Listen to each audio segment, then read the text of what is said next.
Hey, this is Dave DeCamp from antiwar.com. This is anti-war news for Monday, January 13th, 2025.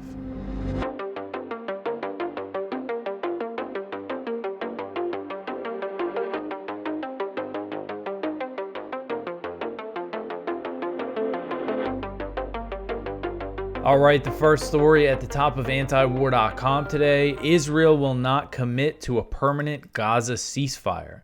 So Haaretz, the Israeli newspaper, reported on Sunday that one of the main disputes in the ongoing Gaza hostage and ceasefire negotiations is Israel's refusal to commit to ending the war after the second phase of a potential deal that's on the table. A permanent ceasefire has been one of Hamas's main demands, and the report said that the Palestinian group wants the genocidal war to end after the second phase of the deal. So as far as I understand it, this report didn't have too many details, but there would be two phases where there's two exchanges of hostages, Israeli hostages for Palestinian prisoners. And then after that is when the Israeli troops are supposed to withdraw from Gaza, and it would be, a permanent ceasefire, and then they would work to rebuild Gaza, but Israel's not interested in that. And it's been pretty clear, Netanyahu and officials around him have essentially been saying this in recent weeks, that they don't want to commit to anything permanent. So instead of committing to a permanent ceasefire, the report said there will be an attempt to present a U.S. commitment to work with Israel towards ending the war. So that would mean that this deal would basically, it would be the U.S. giving the guarantee that they would work with Israel to end it, but Israel itself would not actually have to make that commitment. So, that's something I would not expect Israel or the U.S., to follow through on if Israel's not actually making a commitment. The Haaretz report comes as U.S. officials are insisting that a deal is very close.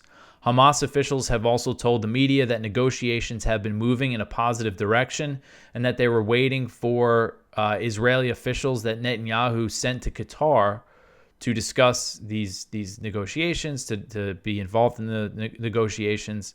They're waiting for them to approve their latest draft proposal. Hamas is saying it's ready to go.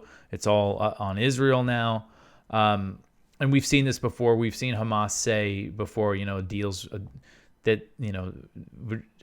almost there. We're just waiting for Israel, and then things fall apart. But there's been kind of a lot of, it seems like all sides, not so much from the Israeli side, but I've seen a lot of U.S. and Hamas officials saying that they think a deal is very close. And it's also officials from the incoming Trump administration who are also saying that a deal could happen soon. Steve Witkoff, who's Trump's envoy to the Middle East, he's been involved in the negotiations.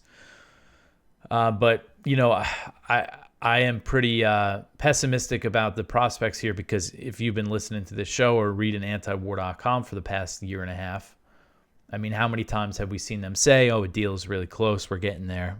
So maybe there's a chance they reach something. I hope there is. The violence needs to end in any way possible here. So let's hope that there is some relief for the Palestinians in Gaza. Trump has repeatedly threatened that there would be hell to pay if Hamas did not start releasing Israeli hostages by his inauguration. Vice President-elect J.D. Vance elaborated on what that might mean in an interview on Sunday. Vance said, quote, "It means enabling the Israelis to knock out the final couple of battalions of Hamas and their leadership. It means very aggressive sanctions and financial penalties on those who are supporting terrorist organizations in the Middle East. It means actually doing the job of American leadership," end quote. So, I mean, essentially it just means more of the same is what it sounds like Vance is saying. The talking point of this incoming administration of Republicans is that Biden has not done enough to support Israel, even though he's given them this unprecedented amount of military aid. In Israel, Netanyahu, who has sabotaged previous rounds of negotiations, he is under increasing pressure to reach a deal. On Friday, I believe this was, over 800 parents of Israeli soldiers sent a letter to Netanyahu saying that he was sacrificing their children for political survival. The letter reads, quote, "We accuse you of sacrificing the lives of both the hostages and the soldiers. We call on you to stop the war immediately, bring home the hostages, and spare the lives of our soldiers. Let us rebuild the ruins you and your government are responsible for," end quote. And of course, the hostage families, they're all calling for a deal, a full deal, comprehensive, to get all the hostages out, the ones that are still alive, and the bodies of the dead ones. All right, so the next one here, Israeli attacks kill 28 more Palestinians in Gaza over 24 hours. So, as these negotiations are ongoing, the daily violence, the daily slaughter continues. Gaza's health ministry said Sunday that Israeli attacks killed at least 28 Palestinians and wounded 89 over the previous 24-hour period. And as I always mention, the health ministry's numbers only account for the dead and wounded that are brought to hospitals. And as that Lancet study said that we went over in the last episode of this show, based on their study, this is a huge undercount. The health ministry has been undercounting the true death toll by about 41%. That's what the study determined by looking at the data. So the death toll is much higher than they've been reporting. So also on Sunday, Gaza's Civil Defense Agency said the Israeli military killed at least 70 children over the past 5 days. UNICEF previously reported that Israel had killed 74 Palestinian children in Gaza in the first week of 2025. See this picture of displaced children here in a cemetery in central Gaza. Al Jazeera reported that Israel's 100-day ethnic cleansing campaign in North Gaza that began in early October has left about 5,000 Palestinians dead or missing, and another 9,500 have been injured in just this small part of northern Gaza over the past 100 days. And this is the ethnic cleansing campaign that's involved a total siege on Beit Hanun, Beit Lahia, Jabalia, and there's fears that this is moving further south as Israel has increased the attacks on Gaza City and has been tightening the siege on Gaza City. Despite the mass destruction in northern Gaza, the Israeli military is still facing resistance. On Saturday, 4 Israeli soldiers were killed by an explosive device in Beit Hanun. And this is one of those cities that they've just completely destroyed. And they're still facing resistance. So on Sunday, some of the attacks that happened on Sunday, they launched a lot more strikes on Gaza City. Wasn't a clear death toll in how many were killed in Gaza City. In Jabalia, an Israeli strike on a school-turned-shelter killed at least 8 Palestinians, including 2 women and 2 children. So Gaza's health ministry said that the latest violence brought its death toll up to 46,565. So again, going back to that Lancet study, based on their research, they say it's an undercount of about 41%. And so they believe the real death toll, just people killed by military action, people killed by the Israeli military, is over 70,000. And that does not account for indirect deaths like starvation, disease, lack of medical treatment for people that have medical conditions. You start factoring that in, and the numbers get very high. All right, so the next one here, Netanyahu thanks Biden for his lifelong support of Israel. So Israeli Prime Minister Benjamin Netanyahu spoke with President Biden on Sunday and thanked the American leader for his lifelong support for the state of Israel. And this is according to the White House readout of the call.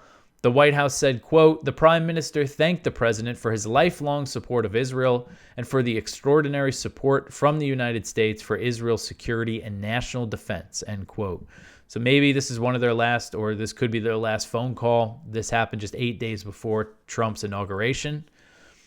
President Biden, who has repeatedly described himself as a Zionist, has been a staunch supporter of Israel throughout his entire political career, and he's provided, an unprecedented amount of military aid to Israel since October 7th, 2023, which has enabled the genocidal war in Gaza and other escalations across the region in Lebanon, Syria, lots of other things going on. So I cite the Brown University study, the cost of war study from the first year from October 7th, 2023 to the following October. And in that time, Biden provided more military aid than any other president in history within a single year. So just a huge amount of support this is going to be Biden's legacy. And despite that, Netanyahu has repeatedly complained that the U.S. wasn't sending weapons fast enough, saying that there were delays. And also the press, in the U.S., the media in the U.S. tried to form this narrative that Biden was just so frustrated with Netanyahu, that he was so mad at him and he was cursing about him behind his back and dropping F-bombs and everything about him. But meanwhile, all the weapons continue to flow. And again, just an unprecedented amount of U.S. support for Israel. This is what what Trump says is Biden abandoning Israel. It's just a complete phony talking point Biden has done about everything he could have to support this genocide. So Netanyahu's office said in a statement on the call that they also discussed the hostage and ceasefire deal. The Israeli statement said, quote, "The prime minister discussed with the American president the progress in the negotiations to release our hostages and update him on the mandate he gave to the negotiating team to Doha in order to advance the release of our hostages," end quote.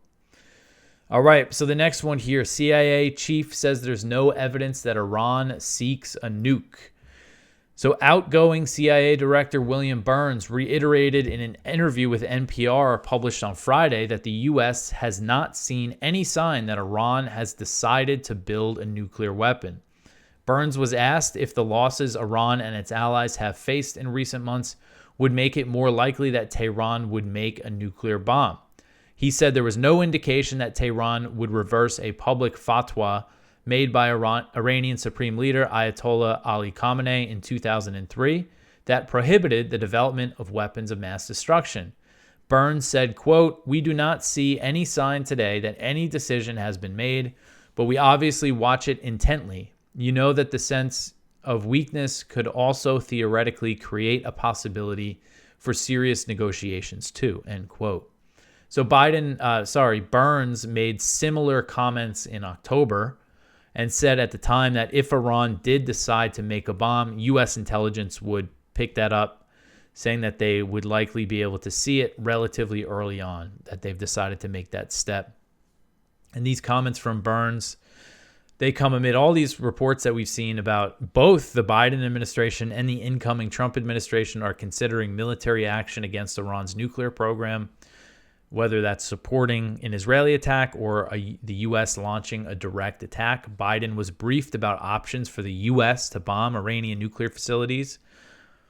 Meanwhile, this is what his own CIA chief is saying. I think it goes to show that this is about something else here. And they do see an opportunity with taking out Hezbollah, the regime change in Syria. I think they really see an opportunity to hit Iran hard here. So that's the concern. And, there's all this hype. And there is a conversation happening in Iran. We've seen members of parliament say that they should rethink the ban on nuclear weapons, considering everything that's happened in the region. But, what Burns says, and there is still just no indication that the Ayatollah is going to go for that. They know that if they do take that step, that is pretty much, guaranteeing U.S. or Israeli airstrikes on their nuclear facilities. I know some people might think, so the CIA said this, so that means that they probably do have a bomb. But I think in this case, the CIA, William Burns, is correct. All right, so the next one here, U.S. envoy guarantees Lebanon that Israel will pull out as deadline looms. This article is from Jason Ditz. So U.S. Special Envoy Amos Hochstein has reportedly guaranteed to Lebanon that Israel will entirely withdraw from all of southern Lebanon by the 60-day deadline as called for in the ceasefire ending the Israeli invasion in November. Hochstein is said to have provided Lebanese officials with a schedule of Israeli pullouts, though that has not been made public. The ceasefire deadline is just 2 weeks away at this point, though, and Israeli officials in the past week have been talking about ditching the ceasefire deal entirely. Israel has withdrawn from a handful of towns and villages, though they have also seized additional villages. Israel continues to launch airstrikes. It looks like Sunday evening, Jason wrote this, during the day, and then he updated this later in the day because Israel launched what looked like, the picture's not exactly clear yet, but what looked like pretty heavy airstrikes in South Lebanon on Sunday night, or it could have been early Monday in Lebanon. Sunday evening, Israeli warplanes carried out airstrikes against the Nabatea region in the south. They also reported hit areas. They also bombed areas in the eastern Bekaa Valley near the Lebanon-Syria border. Israel claimed the strikes in the Bekaa Valley were targeting Hezbollah and that the international ceasefire mechanism had failed to address the matter. So the ceasefire, under the guidelines of the ceasefire, Israel, if there's a violation or they claim there's a violation, they're supposed to bring it to the U.S. and I think France are like monitoring this, and then they're supposed to take some corrective action. But Israel hasn't done that. They've been bombing Lebanon this whole time since this so-called ceasefire was enacted. So this is the first time, though, they're making it sound like they did it within that framework. But it goes to show, I mean, this is a ceasefire deal where that the U.S. was involved in mediating, and Israel has just completely, not followed it at all by continuing to launch all these strikes. So then you have the one being negotiated for Gaza. I mean, again, if it relies on a guarantee from the U.S. and not from Israel, I mean, there's just no reason to think that would hold. Even if Israel, I remember during the previous rounds of negotiations, one of the IDF officers who was involved basically said, Netanyahu, I told him that we can agree to a permanent ceasefire and we could find a way to restart the war. I mean, basically saying, yeah, we could just lie, we could just lie to them. So at least we get some hostages out. So,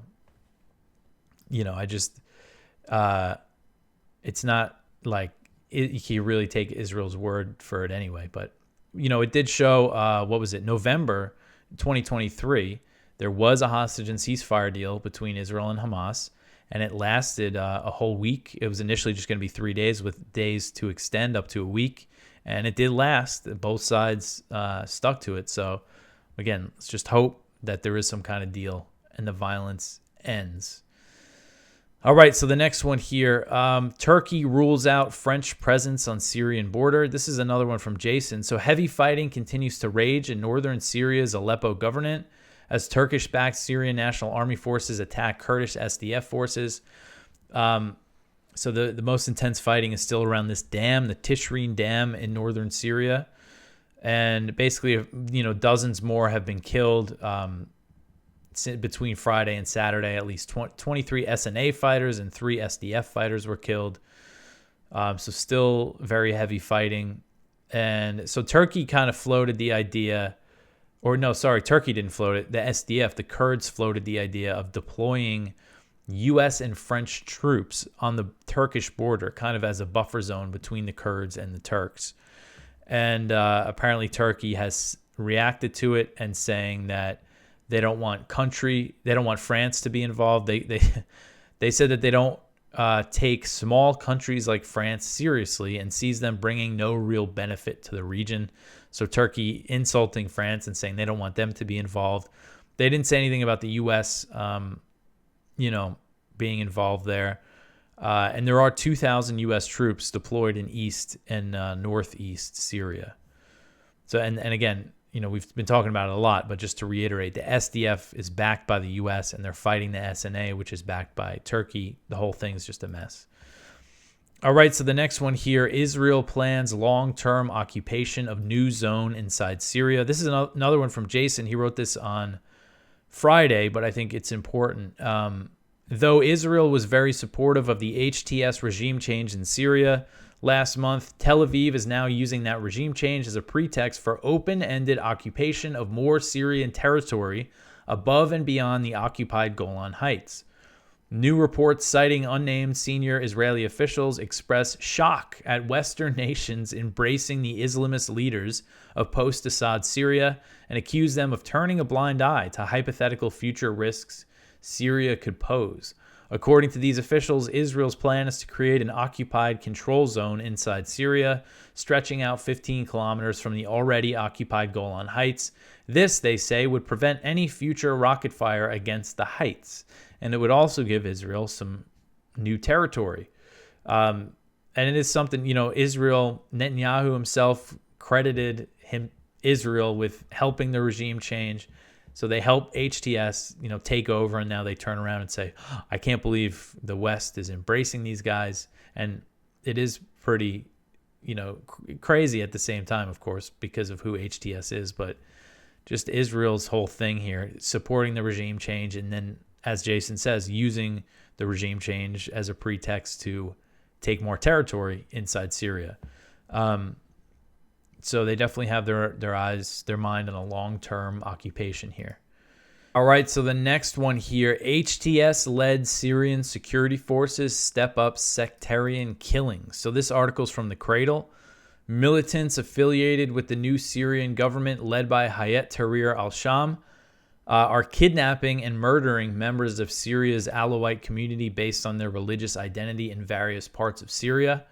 Immediately after ousting the government of Bashar al-Assad and taking power in Damascus on December 8th, militants from HTS began targeting members of the Alawite community based on accusations of crimes they committed as part of the previous government. However, Al-Akhbar reported, and this is a Lebanese paper, that in the Hama governorate, especially in the villages of its northern and eastern countryside, HTS and affiliated militants are carrying out liquidation operations based on identity without making accusations against them, such as that they are regime remnants or were against the revolution before ordering the killing. The Lebanese paper reports that militants affiliated with the new government are terrorizing the residents of the Alawite sect and pressuring them to evacuate their homes, especially in eastern villages affiliated with Salamiya, which will lead to demographic changes in the region. There are videos, in certain villages, they're burning homes to ensure that residents do not return. So it sounds like it is getting really bad. A resident of Al-Zagba, one of the villages, told Al-Akhbar that the militants present in the village prevent the return of homeowners, and if the purpose of returning is to check on the house or bring some items and necessities from it, then the residents enter at their own risk. So it seems like this kind of sectarian violence is getting worse as time goes on here. All right, so the next one here, Trump will ask Ukraine to lower the draft age. So this is really shameful stuff here. President-elect Donald Trump's incoming national security advisor, Representative Mike Waltz, said Sunday that the Trump administration will ask Ukraine to lower the age of conscription so more troops could be sent to the front line. So that means young Ukrainian men, teenagers.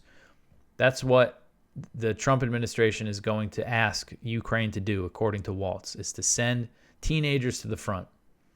Under Ukraine's current mobilization laws, the minimum age for conscription is 25.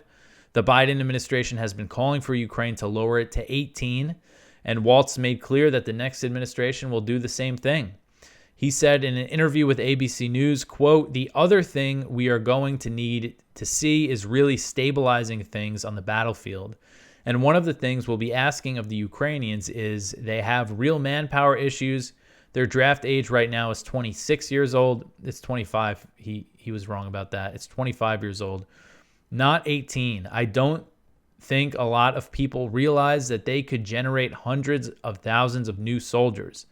So when we hear about morale problems, when we hear about issues on the front line, look, if the Ukrainians have asked the entire world to be all in for democracy, we need them to be all in for democracy," end quote. So Waltz framed the call to conscript younger Ukrainians and the need to stabilize the front as necessary to end the war. He said Trump will be speaking with Russian President Vladimir Putin soon, possibly in the coming days and weeks, and will be working to form relationships needed to end the conflict. He said, quote, "From President Trump's perspective, you can't enter a deal if you don't have some type of relationship and dialogue with the other side, and we will absolutely establish that in the coming months," end quote. So on the campaign trail and in press conferences since the election, Trump has lamented the fact that so many Ukrainians and Russians are being killed in the war. Waltz even acknowledged in this news segment that the front lines are a meat grinder, yet he's saying they got to send younger people in there. And his comments basically suggest that the Trump administration will continue supporting the conflict, continue fueling this proxy war, at least in an effort to gain leverage for a deal with Russia. So they're saying they want a deal, that they want the war to end, but they're making it clear it's not like it's going to end right away. They want to get some leverage. And I guess they think the only way that they can is to get more Ukrainians thrown into that meat grinder, get them to build up their force. All right, so the next one here, Gabbard says she now supports FISA Section 702. This article is from Kyle Anzalone at the Libertarian Institute. President Donald Trump's nominee for Director of National Intelligence, Tulsi Gabbard, told senators that she now supports Section 702 of the FISA Act. 702 is viewed as giving the government power to surveil Americans without warrants. And essentially what it is that it lets the U.S. federal government surveil people who are not American citizens, people overseas, and any American citizens who are in contact with people overseas. So it's a sweeping power that gives them all sorts of free range to spy on Americans without a warrant and collect all sorts of data. It's really bad stuff.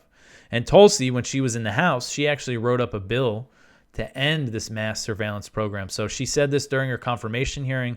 This is something apparently that they were grilling her about, was her previous stance on Section 702. And she said, quote, "If confirmed as DNI, I will uphold Americans' Fourth Amendment rights while maintaining vital national security tools like Section 702 to ensure the safety and freedom of the American people," end quote. So not a good sign at all here that she's compromising on something as big as this. All right, so the last one here, Denmark is willing to discuss the U.S. presence in Greenland. So Axios reported on Saturday that Denmark has told President-elect Donald Trump's transition team that it's willing to discuss the idea of boosting security in Greenland or increasing the U.S. military presence on the island. The report comes after Trump said that he would not rule out using military force to take Greenland and an autonomous territory of Denmark. And Greenland is a founding member of NATO, and it already hosts a U.S. military base. The Axios report said that Denmark made clear to the Trump team that Greenland was not for sale, but said they could discuss expanding military infrastructure on the island. The U.S. has a military presence in Greenland and pledged to defend the island under the 1951 Defense of Greenland Agreement. So theoretically, it would be pretty easy to expand the U.S. military presence there. This is from the Patuxent Space Base. It's a U.S. Space Force base now. It's in a very remote part of Greenland in the northwest. And on Friday, Greenland's Prime Minister Mute Agedi, I probably pronounced his name wrong, but the Prime Minister, he's a proponent of independence. He said that he was willing to talk with Trump, but made clear he did not want the island to become part of the United States. He said, quote, "Greenland is for Greenlandic people. We do not want to be Danish. We do not want to be American. We want to be Greenlandic," end quote. So Trump has claimed that he wants Greenland for national security purposes, although the island's vast mineral and energy resources and its access to potential future shipping lanes up in the Arctic are likely the real reason why he wants to annex the territory. He probably also wants to be the first president in a long time to expand the U.S. territory. Other Trump officials have expressed support for the idea, including J.D. Vance. He said on Sunday that he thought there was a deal to be made in Greenland, and he noted that the island, which has a population of only 56,000, and it's the biggest island in the world, it's bigger than Australia. Vance said that it has a lot of great natural resources, so that's definitely a big part of all this. So we'll see how it all shapes out. So that is it for the news for today. Please go check out our Viewpoints, one from M. Reza Benem, Deceptions and Politics from Washington to Tel Aviv. One from Rick Sterling, How the West Destroyed Syria. And this is an interesting interview with Peter Ford, who is a former British ambassador to Syria, a former British diplomat, what he has to say about the regime change and everything. It's very interesting. Definitely go give that a read. One from Jonathan Cook, Judge threatens to break the UK's wall of secrecy around Assange's persecution. One from Peter Van Buren, Set It Off, How U.S. Invasion of Iraq Led to Chaos in Syria Today. And one from Doug Bandow, What is the Russo-Ukrainian War About? So please go check all of that out. Lots of other stuff on the page, in the blog, down in the lower section. A lot of stuff going on in the world, of course. So that's it for me for today. You could always support this show by liking, subscribing, commenting, sharing. All that stuff helps out. I hope everybody had a good weekend. Follow us on social media, Instagram, TikTok, X, or Twitter. I will be back tomorrow with some more news. Thanks for listening.